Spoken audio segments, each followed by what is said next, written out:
Hey, kia ora. Helen Brom taking to your life from Sun City in Arizona. Hope you're having a super fantastic, sparkling day.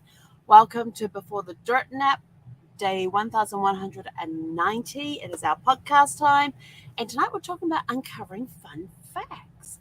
So, let's see, let's start. Yesterday was day 1 of November, which meant day 1 of my genealogy class that I'm doing on genealogical principles, and day 1 of my James Bond Fest. And I got all my study stuff done that I needed to get done during that study period. So I got to watch Dr. No last night, and I love James Bond. But what was really funny was going back, and this was filmed back in the 60s. It was released in 1962. It wasn't released in the US until 1963.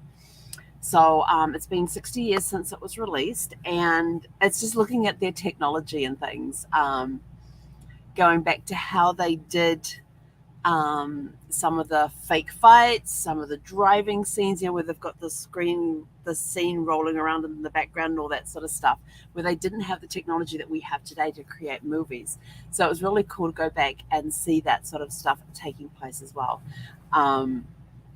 But Sean Connery, still my favorite James Bond. And then I was sort of like, and I thought, oh, hang on, isn't he the tallest one ever? So I went and had a look. Yeah, he's the tallest James Bond they've ever had. Not by much though. Only by an inch. Only by an inch is he the tallest James Bond. He came in at 6 foot, 6 foot and 2 3/4 inches. So basically 6'3". Daniel Craig was the shortest at 5'10". George Lazenby, Timothy Dalton were both 6 foot 1 3/4 inches.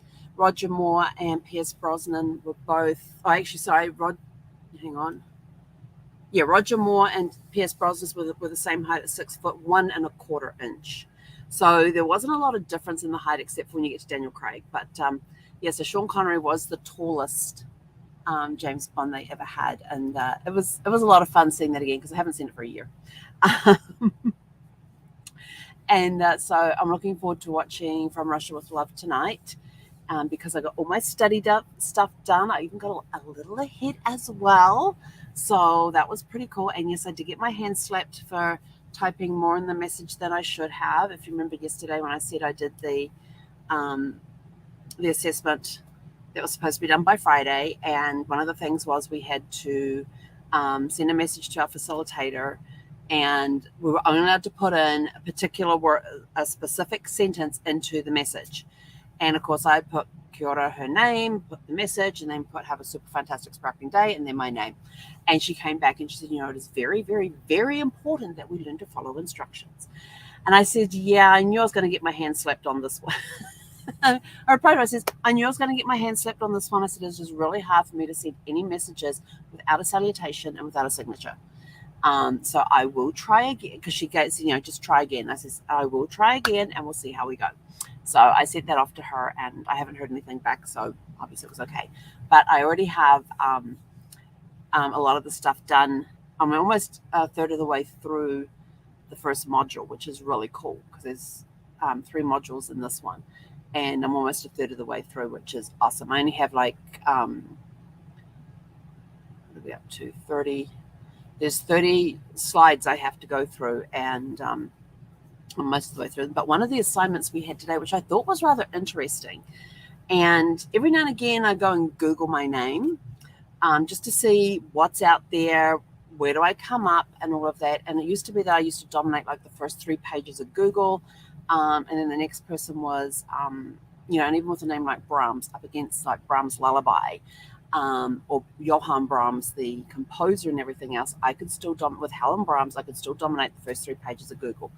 But they didn't want us Googling ourselves today. They want us to go into specific sites to check up on things. And it was very interesting because I went to one site, and yep, they came up with 3 Helen Brahms. There was me. There was a 75-year-old in West Palm Beach, Florida, and then there was a 95-year-old in, what was the other one, Boca Raton? No, it was another Florida. 2 of them were in Florida. One was 75 and one was 95, and then there was me, not in Florida. But I thought, I have never seen one of these reports on, and it's one of those ones you can get like the summary, this is where we found you, which one are you type of thing, or which is the one you're looking for. And then if you want to see the actual full report, you do have to pay for it. And so I thought, well, I've never looked at my report before. Let me see what's on it. And so I pull up this report, I paid for the report, and I pull it up, and I'm like looking through it going, what the hell are all these phone numbers associated with my name? Who are these people that they say are related to me? It was probably about half of the information in that report was correct. Half of it was me. The rest of it, no clue. There were phone numbers, email addresses. There was even physical addresses. There were people that they all said were related to me or was me and all of that. And I'm like, I have no clue who any of these people are. I don't know who these people are that they say I'm related to. I worked out one of them was an ex-wife of one of my brother-in-laws, but I thought I've never met her. She was well before my time, before Brad and I met. And but there were all these telephone numbers in there, and I'm like, I know that one, and that one, and that's it. I've got no idea what the rest of these are. And so I was like, that's okay. And then there were all of these email addresses, and I went through and I go, I know that one. Nope. And they had email address. I'm like, what the heck I've never had an email address with that on it. So there's these email addresses out there that apparently are mine or must be related to some Helen Brown somewhere. So we might have to do some investigation on this. But yeah, it was kind of interesting. And then to see addresses on there where I'm supposed to have lived, I'm like, well, I've never lived in Texas. Never been near that place in Texas. I know where I have stayed in Texas, and it wasn't anywhere near this address.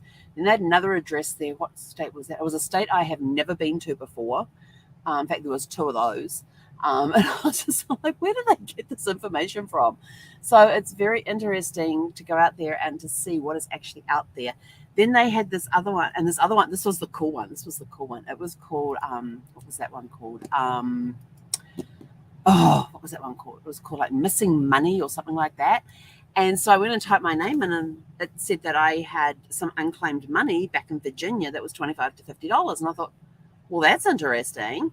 And I put Brad's name in there, and some stuff came up for him. And then I put, you could put business names there. So I put business names in there. And there's one that's come up for his old business that we closed like over 10 years ago. So I thought, I'm going to claim all this. So I put all the filled out the information to claim it. They sent me all the forms. And for the business, they want the EIN number. And I'm like, do I even know what that EIN number is anymore? Trying to think, where in the storage would that box be that might have the returns in it? They wanted you to do the last return. They wanted a specific page out of the last return. I'm like, I don't even know if I have that electronically. And I wanted other stuff. And I'm like, I'm not even sure where I'm going to get this information from. Because I don't know if we still have it. It was over 10 years ago we closed the business. So that's going to be an interesting one to find out. And the fact that Brad, who was the owner of the business and I was his VP, is no longer alive is also going to make it very interesting as well. So, we're going to be researching that one a little more and seeing what we come up with. So I'll keep you posted on how that one goes. And then there were other sites that you could go to and look at, and there was more of those paid ones. And I was like, after the last one, not gonna waste it. But it was interesting just to find out the information that was out there. And of course, it all led into the thing that when we're researching when we're researching stuff online for genealogy, or even in doing actual documentation research, or in a facility where we're actually searching their records and everything else, how much misinformation is out there. And it's like I keep telling people, when you're on, like, specifically like Ancestry, because, they have those little green leaves that come up and people go, oh, this person's related to me. Click, click, click, click, click. And they go and click these. I am guilty. When Ancestry first started, and they first put out those leaves, I thought, oh, this is really great. I don't even have to go look at it. Then I was sort of like, wait a second. So I know that there is some misinformation in my tree because I did that. And I added in other people's trees because I thought they had the right information. I have learned a lot since those early days. And now when I see somebody's tree, I go and I have a look at their tree. What do they have in their tree? What sources do they have? So I'm making sure that I have a lot of source information in my tree for anything that I get that gets added in there, so I can get the citations, I can get the source. So I can click on that source and go, oh, here is the picture of it, here is the image of that. And I can go look at the image, and if it's for a client, I can download that image, and I have a filing place where I keep images for my clients, and then I upload them to that filing place so that they are later on given access to that place and can go and see all the documentation and stuff we found out. So it was kind of interesting that, they're talking about, and the reason they wanted us to do ourselves was so we could see how much misinformation is out there about just ourselves. And then it gets you thinking, well, if this information is out there online about me, what does that say about the records that I go and research for clients or my own family tree? So it's brought to light that you do have to be very careful when you are researching as to where is the source of information coming from, what type of information is that you're getting, when was this information recorded, how close to the event was it recorded, is it the right person, or are you looking at somebody else's information thinking that it's that person that you're researching? So there's that sort of information, so you got to take all of this stuff into account. And I'm like, that is a really cool exercise, because when I looked at this thing and I saw these email addresses and phone numbers and addresses and things, I was like, where the hell are they pulling this from? I've never lived in that state. I've been to that state, but nowhere near that town. Never lived in that state, never had these phone numbers, especially with those area codes, because I've never lived in those. I had to go research the area codes to find out where the telephone numbers were, and they were sort of like, I've never lived in those states. So it's and then email address, I'm sort of like, I don't even know half of these email. And one of them, there's an email address I used to use frequently, and it got changed over the years. In fact, it's probably still there if I go back. I could probably still open up the email and everything else, but it's one that I haven't used in a while. And there was a new one that was open like a couple of weeks ago that had the same name in it, but it had a couple letters beforehand, because the exact phrase is one that I have that I haven't used for a while, but it's still there, it's still active. But it was the same phrase with some other letters in front of it. And I thought, well, isn't that interesting? That was only open like about a week ago, because it shows you when it was last accessed or last used or created. So I thought, isn't that interesting that somebody has come up with that exact same combination of words and put them together as a phrase in the exact same way with the exact same spelling that I had. So I'm sort of like, So go check out yourself. Go pull some reports on yourself and see how much misinformation is out there and everything else. And so I immediately turned around and cancelled everything. And they go, why are you cancelling? I said, because this report on myself is totally incorrect. I said, based on the factual information with the fictional information, you're not even 50% on correct information. So the information that I said, you've got people related, saying that I'm related to that I have never even heard of before.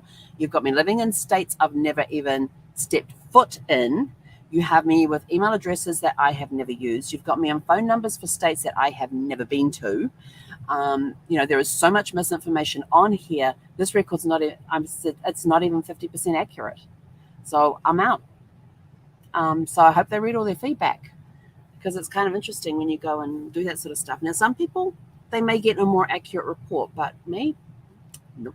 Less than 50% of the information in that report was correct.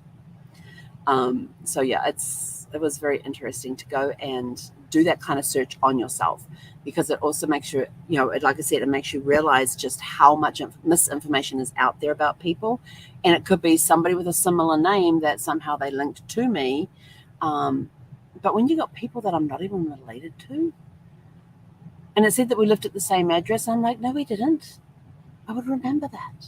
And I don't even know who this person is, unless it's some friend of my mother-in-law's, but they wouldn't have been living at her address.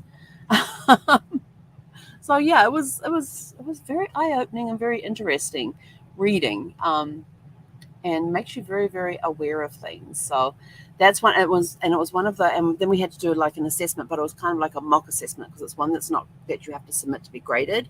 And if you get the question wrong, it says just try again. So you just go click on another answer, and it just drops the answer down to say whether or not you were correct and things like that. So it was a good learning exercise.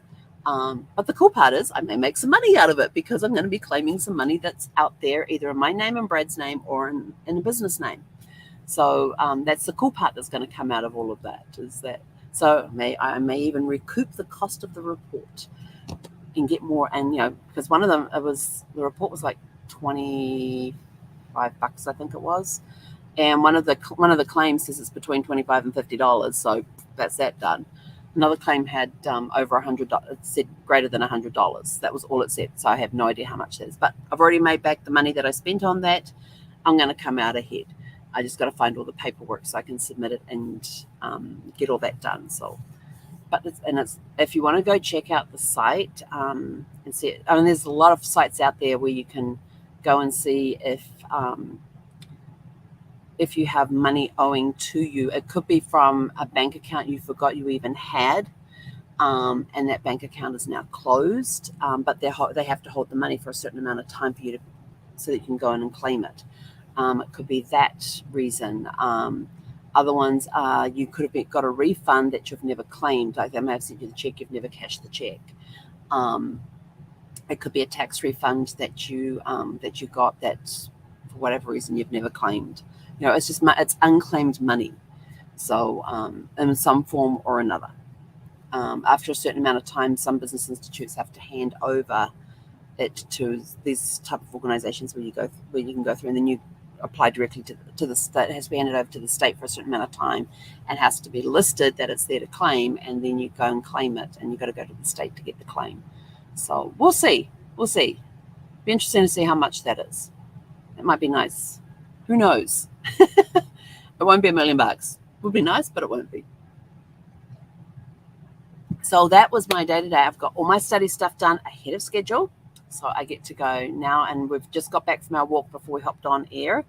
And so Zeffie's now settled in for the night. She's had like 3 big, long walks today. So hopefully she's now done for the evening. If not, we'll just go out for yet another walk later on. It'll be interesting to see when I finish this if she comes over looking for her walk. She's a creature of habit, this one. But yes, so now we're going to go and make some dinner and then sit down and watch From Russia with Love. So go out, have a super. If you're watching James Bond movies, which one are you up to? Let us know, because when I posted the beginning of Dr. No last night, I actually got some really cool feedback, including one guy who said that he was actually living in Jamaica at the time when they filmed Dr. No. So I thought that was a really cool story. That he posted there about that. So a really cool memory. So do you have stories like that where you were in an area, living in an area when a certain film was? You have an affiliation with a film because of you were there at the time when it was being filmed, or something happened. It's like with Brad and I, ours is Legally Blonde. I know that sounds weird, but for some reason Brad always liked that movie, and he would love chick flick days. I say, I'm having a chick flick day. He's like, okay. Because he knew the first movie would be a chick flick, or the rest would be action. So he only had to suffer through about 90 minutes, and then I'd be done with that portion, and then on to the action movies. And so he would sit there on his iPad and play. But for some reason, he loved Legally Blonde. And I cannot tell you how many times we had watched it, seen it. Like he'd sit there with the remote and flip through it, go through the channel listing. He'd see Legally Blonde and couldn't find anything else. So he'd go back and turn on. It didn't matter where in the movie it was or anything else. And he would watch to the end of it. And I don't know how many times we have watched that movie. But all of a sudden, after years of watching this movie at random times throughout the year, a great number of times and everything else, we'd even been and seen the musical of it, which was not that good. Because it basically took just all the good bits out of the movie and put it to music, and it was okay. It's not the greatest musical I have seen. It was okay, but I was not that impressed with the musical. But if you have another feedback on it, let me know. That was just my recollection. But he's sitting there one day, and it had just started. So, of course, it's all the whole thing. She's getting ready for this date. Al's getting ready for her date with Warner and everything else. And everybody thinks he's going to finally pull out the diamond and ask her to marry him and all of that sort of stuff. So she's expecting a proposal. And all of a sudden Brad goes, that's where we got married. I'm like, and I was sitting there reading. I'm like, wait, what? He's like, that's where we got married. I go, what's where we got married? So he picks up the remote and we had DVR, so he was able to rewind the movie. And he goes, look. And sure enough, the restaurant that they went to for the breakup scene and everything else, their table is sitting on the exact spot where Brad and I stood and got married. It's a little restaurant in Beverly Hills called Uccello. It is a fantastic place. It is an old Victorian home that's been turned into a restaurant. They've got a beautiful courtyard area with tables out there. They've got the tables inside. But the area where they're sitting is a courtyard area that has a ceiling that can be retracted. And it's all old brick, cobblestone type flooring in there. It's a Northern Italian style restaurant. Looking back at their website, they have now expanded into the building next door so they can do more bigger functions there and everything else. The chef at the time, that I don't know if they still have the same owner and everything else, but he was fantastic. He was the one that actually made our wedding cake. And I will tell you this, we got married in December of 98. So that was coming up 24 years ago. I can still taste that cake. Every time I think of that cake, it was a beautiful chocolate cake. I guess wrapped in a raspberry preserve, and then it had a white chocolate icing over top, and it had these beautiful lavender colored roses on there, which actually matched my dress. So my dress was the same color as the roses. He did a fantastic job of it. And then when we went to leave, they gave us the top tier, and the restaurant had actually wrapped the top tier for freezing, and it got put into the freezer down at the shop where Brad's dad started a pet food business, and they had the big walk-in freezers down there for when they made the dog food loaves that they used to make. They used to make meatloaves for dogs, and they would all be stored in the freezer until they were sent out for delivery and everything else. I'm trying to remember if they were still manufacturing that then, but the cake got put in there for a year. We came back a year later, took it out of there, defrosted it, and wherever we went to visit friends and family, we took the cake with us, and everybody got a piece of that top tier. But that was a really good cake, and he's the one, and the owner was the one that had made it. But yeah, so if you're ever watching Legally Blonde and you see that scene at the beginning where Warner is breaking up with Al, where their table is the exact spot where Brad and I stood and got married back in December of 98. So that was well before the movie ever came out. So we have a relationship with that movie because of that. So what movies do you have a kind of an affinity with because of it's a place that you have visited, there was something special that happened at that spot, or you were there when they were filming it? Do you have any stories like that? And like somebody who commented on my Facebook post last night of Dr. No said that he was a kid in Jamaica at the time and saw some of the stuff that was going on. So he has very fond memories of that time. And Ursula Andrews as well. No, hang on, Anders. So I'm trying to remember. Ursula, the James Bond girl. Hang on, I'm just seeing if I can quickly find that post. Let's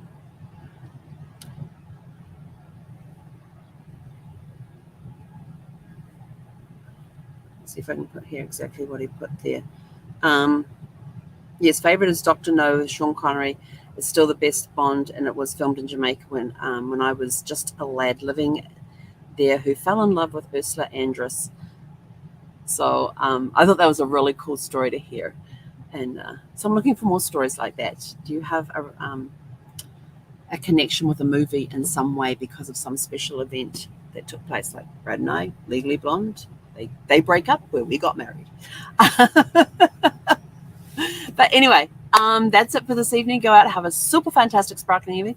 Go check yourself out, not just doing a Google search, but go to some of these sites where they do the reports that we did. Go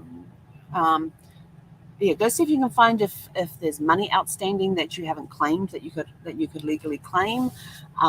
Look for reports about yourself, about where you've lived, phone numbers you've had, emails, That's a very interesting report to read.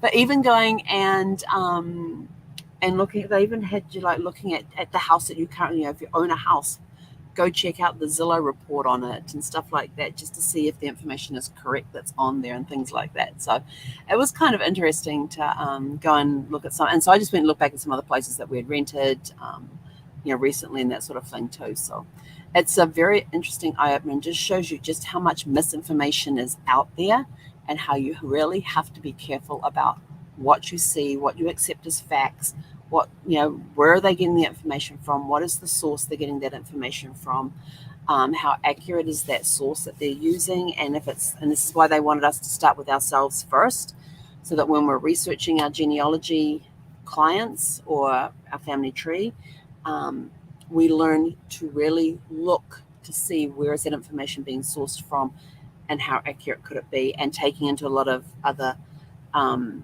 bits and pieces of, we even have a map on how to about evidence. So that's really cool as well. And that's why we have the that's why we have this book, because it tells us how to do all of this research and stuff. And right here in the back of the book, we have an evidence analysis process map, which tells us how to process the information that we've got to decide if it's evidence or not, and what type of evidence it is. So anyway, I'm out of here. Go have a super fantastic sparkling evening, and we will catch you guys back here at 6 p.m. tomorrow evening. And here comes the puppy. Hey, Conora. You just